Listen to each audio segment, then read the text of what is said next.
Bonjour à tous et bienvenue dans cette nouvelle vidéo. Cette semaine, je vous propose une guidance collective sur le plan spirituel. Alors, je vais tout de suite vous expliquer la méthode de tirage pour cette fois-ci. J'ai d'abord ici en première ligne choisi de faire vraiment une guidance très collective pour voir un petit peu ce qui se passait en termes d'énergie actuellement sur le plan de la spiritualité. Ensuite, on part sur un tirage à trois tas pour aller regarder de façon un peu plus personnelle ce qui se passe dans l'espace, ce qui se passe pour vous sur le plan énergétique et spirituel.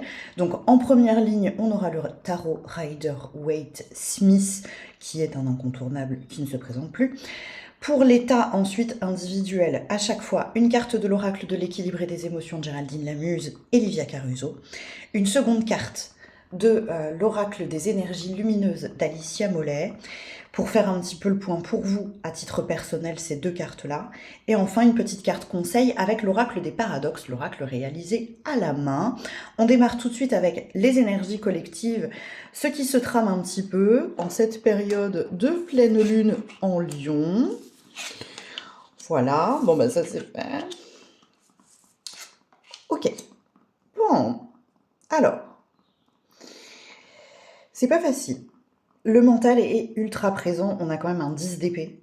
On est très dans le mental. Je crois qu'il y a beaucoup de peurs qui ressortent.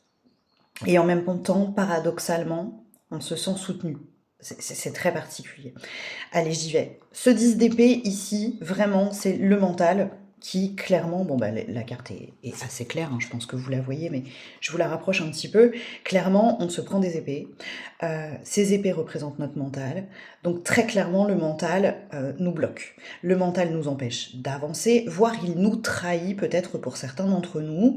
Ici, pour moi, ça vient clairement révéler des peurs, de ces peurs mentales, de ces croyances mentales comme quoi on doit tout le temps se méfier, avoir un œil derrière son dos, etc.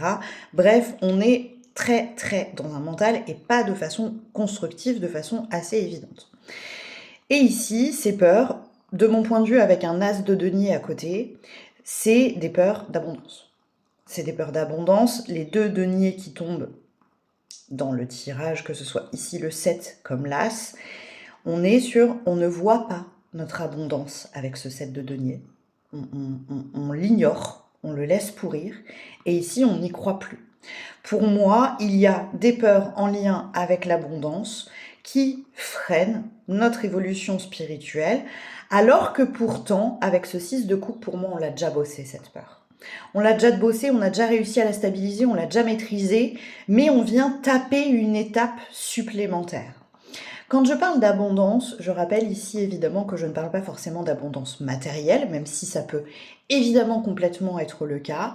Ça peut être aussi une abondance de messages, une abondance de soutien, une abondance d'amour, une abondance d'émotions. Bref, l'abondance peut concerner de multiples domaines de ton existence. N'hésite pas à voir là où chez toi, il est évident qu'il y a des peurs d'abondance. Est-ce que c'est la peur de ne pas trouver quelqu'un qui te conviendrait dans la vie pour une abondance affective, émotionnelle de couple? Est-ce que c'est la peur de manquer physiquement, matériellement, financièrement? Est-ce que c'est la peur de manquer de capacité physique parce que tu as un problème de santé, parce que tu doutes de ce que ton corps peut t'apporter? Bref, c'est ce que la vie peut t'apporter. On a peur de ne pas le récolter, alors qu'on a déjà travaillé cette peur et qu'on sait très bien ce qu'on a déjà réussi à obtenir, et on n'en tient pas compte. On est vraiment sur une peur extrêmement paradoxale de j'ai toutes les preuves que je peux traverser cette épreuve, mais ça me refait peur, comme si on avait un bis repetita de la situation. J'espère que c'est clair quand je le dis comme ça. N'hésitez pas dans les commentaires toujours à venir me poser des questions si vous en avez besoin. Maintenant que ce petit état des lieux général est fait très succinctement, j'ai quand même envie de tirer une carte de plus. Pourquoi ce bis repetita? Je prends l'oracle de la triade parce que il faut que ça bouge. La carte, elle a sauté, hein, vous l'avez peut-être vu. Je regardais pas l'écran quand j'ai mélangé le jeu. Il faut que ça bouge. Ça a déjà bougé, de toute évidence, puisqu'on a quand même ce 6 de coupe ici. On a déjà réussi à se rassurer sur le plan de ses peurs, de ses fausses croyances, etc. Mais là, on a besoin que ça aille plus loin. Il y a vraiment le « allez, Maintenant, c'est bon, on va aller décrasser le fond du bol. J'en tire une quand même supplémentaire pour voir pourquoi on nous ramène à ces peurs, pourquoi on nous ramène à ces fausses croyances. Parce qu'elles n'ont pas lieu d'être. Ok, très bien. Voilà. Elles n'ont pas lieu d'être. Vraiment, il est temps d'aller se débarrasser de ce truc-là, de le décrasser très très fort. C'était pas prévu que je tire des cartes supplémentaires, mais j'ai eu le besoin. J'espère que ça vous va. On va aller regarder du coup maintenant l'état individuel. Laisse-toi appeler par le tas 1, 2, 3 si ce n'est pas déjà le cas. Pour moi, je vous le dis, ce sera le tas 3. Et on va tout de suite démarrer avec ceux qui ont choisi le tas numéro 1. N'hésite pas à utiliser, dans YouTube, il y a des petits chapitres en dessous de la vidéo si tu veux passer directement au tas 2 ou au tas 3. Normalement, YouTube te le propose juste en dessous de la vidéo. N'hésite pas à aller regarder. Allez, c'est pour vous le tas 1. Amour de soi. Féminité. Ici, peut-être que cette fameuse abondance, elle vient vraiment te parler de ton abondance à toi. Vraiment de ta présence, l'abondance de ta propre présence à toi-même. On est sur des cartes extrêmement yin, extrêmement tournées vers l'intériorité, sur le lien à soi, sur l'amour, l'inconditionnel. Avec ces cartes d'amour de soi et de féminité, j'ai presque une posture maternelle de soi à soi ici qui ressort très très fort. Je sais m'écouter. Je sais mes limites, je sais les honorer, je sais qui je suis, j'aime ce que je suis, même si je ne suis pas parfait. Il y a ici l'amour de la parfaite imperfection, de notre dualité, comme une mère aime tous de ses enfants, même quand c'est compliqué. Quelle carte conseil pour vous avec l'oracle des paradoxes ? Il serait peut-être intéressant de regarder l'enfance. Ici, peut-être que ces peurs en lien avec la peur de ne pas suffire, avec la peur de ne pas être la bonne personne, avec la peur de ne pas réussir à s'aimer, avec la peur de ne pas réussir à s'accepter, elles prennent leur naissance dans ton enfance. Donc, je t'invite vraiment à garder ce message en tête. Est-ce que, dans mon enfance, on m'a mis des croyances qui m'empêchent de m'aimer moi, de rentrer dans une forme d'abondance ? Quelles fausses croyances on m'a inculquées ? Je parle pas forcément de tes parents, il est possible que ce soit le cas, mais ça peut être à l'école, avec les copains, bref, peu importe.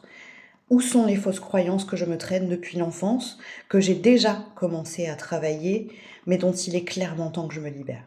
Ça secoue le cocotier, hein, c'est pas facile la période, sincèrement, c'est bien pour ça que je vous propose une guidance spirituelle. J'espère que ça vous parle le tas numéro 1, n'hésitez pas à me raconter dans les commentaires, vous savez que c'est toujours avec joie que je viens vous lire. Et on va accueillir le tas numéro 2, bienvenue les copains du tas numéro 2, c'est parti pour vous, confiance et espace sacré à l'envers. Ici, du coup, cette problématique d'abondance pour vous, c'est peut-être j'ai encore du mal à complètement me faire confiance, mais surtout sur des choses très instinctives. Avec cet espace sacré ici, qui tombe à l'envers, pour moi, je commence à réussir à me faire confiance. On a dit dans le premier tirage d'ordre général que c'est des choses qu'on a déjà vues, qu'on pensait peut-être même avoir fini de travailler et qui reviennent. Avec ce 6 de coupe ici, on avait déjà trouvé des éléments de rassurance et puis on repart. On repart dans un cycle où on le voit plus très très bien. Je pense qu'ici, vous avez réussi à apprendre à vous faire confiance, mais que ça reste compliqué pour des choses très intuitives, très instinctives. On a peut-être encore des difficultés à se faire confiance sur ses envies, sur ses besoins, sur ses élans, sur tout ce qui vient du fin fond de nos tripes, tu sais, les choses qui peuvent sembler incohérentes justement mentalement, parce que c'est pas forcément fondé, c'est là. C'est là à l'intérieur de ton ventre, ça a besoin de sortir, ça a envie de prendre vie, mais ça coince encore un petit peu et c'est bien ça qu'on va aller décrasser. Pardon, petit chat dans la gorge. Tu te fais confiance, oui, mais pas encore totalement, parce qu'il y a cet espace sacré qui n'est pas encore complètement entendu, espace des besoins, des envies, de la vitalité. Vraiment, va regarder quels besoins, quels élans ont besoin de ta confiance pour continuer à évoluer. Petite carte conseil, chakra-gorge, voilà, j'avais un chat dans la gorge. La carte tombe à l'envers. Ici, c'est qu'on a peut-être du coup besoin d'aller rééquilibrer cette gorge pour oser exprimer les besoins, les envies, les élans qui sont encore bloqués dans l'espace sacré, et donc les verbaliser à l'extérieur. Et donc ici, c'est vraiment trouver la confiance d'affirmer ses besoins. J'espère que c'est clair pour vous le tas numéro 2. N'hésitez pas à me dire dans les commentaires évidemment comment ça résonne pour vous et si vous avez des questions, ce sera avec joie que je viendrai vous lire. Et donc je vais accueillir maintenant ceux qui ont choisi le tas numéro 3. Bienvenue à vous. Et on va aller tout de suite regarder ce qui se passe un peu plus pour vous. Clarté et gorge à l'envers. Je sais, je sens. Il y a une part de moi qui le sait très clairement, mais je ne lui donne pas vie en le présentant, en l'exprimant, en le demandant. Je sais ce qui coince. Je sais quelles sont mes pensées limitantes. Je sais même peut-être sans doute comment en sortir. J'ai les infos, mais je n'ose pas exprimer. Je n'ose pas demander, en tout cas pas avec la même clarté que ce qui se passe à l'intérieur de moi. Ici, ça peut être très clairement, je sais ce dont j'ai besoin avec mon conjoint pour me sentir davantage dans une sécurité affective, mais j'ose pas le demander. Je sais ce qu'il me faut pour me sentir en sécurité financière, mais je n'ose pas aller demander mon augmentation, aller postuler ailleurs. Bref, on est vraiment sur la démarche en gorge qui vient de l'intérieur, mais qui est offerte à l'extérieur par l'expression. Je n'ose pas exprimer concrètement la situation, qui est pourtant limpide à l'intérieur de moi quand je prends le temps de me poser la question. Quelle carte conseille pour vous le tas numéro 3 ? Feu. Il est temps d'honorer votre pouvoir créateur. Vraiment, avec cette carte du feu ici qui sort, le feu, c'est, on le dit régulièrement, c'est la vie. On dit aussi que l'eau, c'est la vie, mais ce feu créateur, tu sais, ce feu qui réchauffe, ce feu qui ramène, ce feu, 13 espaces sacrés ici, il y a un lien entre vos deux tirages, l'état numéro 2 et l'état numéro 3. Ce feu,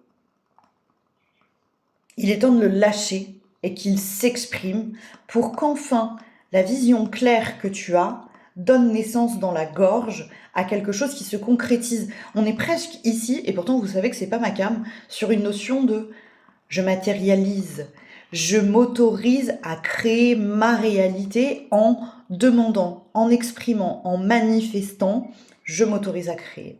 Vos deux tirages, le tas numéro 2 et le tas numéro 3, sont hyper intéressants parce qu'en fait, en gros, vous avez une carte très similaire en première carte. Vous savez ce qu'il vous faut de toute manière. C'est peut-être ici plus dans le ressenti et ici plus dans le mental. Mais vous avez les mêmes blocages, mais pas dans le même ordre. Ici, c'est d'abord le feu qui coince, le feu sacré, le feu des pulsions, le feu des envies, le feu de la vie. Et c'est la gorge qui en pâtit. Et là, c'est la gorge qui coince, donc le feu en pâtit. En gros, vous allez aller travailler les mêmes espaces, mais différemment et pas dans le même ordre. C'est très intéressant. J'espère que ce petit tirage vous a plu, que ça vous permet de mieux comprendre ce qui se passe actuellement pour vous sur le plan spirituel. J'espère que ça vous aidera. Je vous remercie infiniment d'avoir regardé cette vidéo jusqu'au bout et je vous souhaite une belle journée. Je vous dis à la semaine prochaine. Ciao, ciao!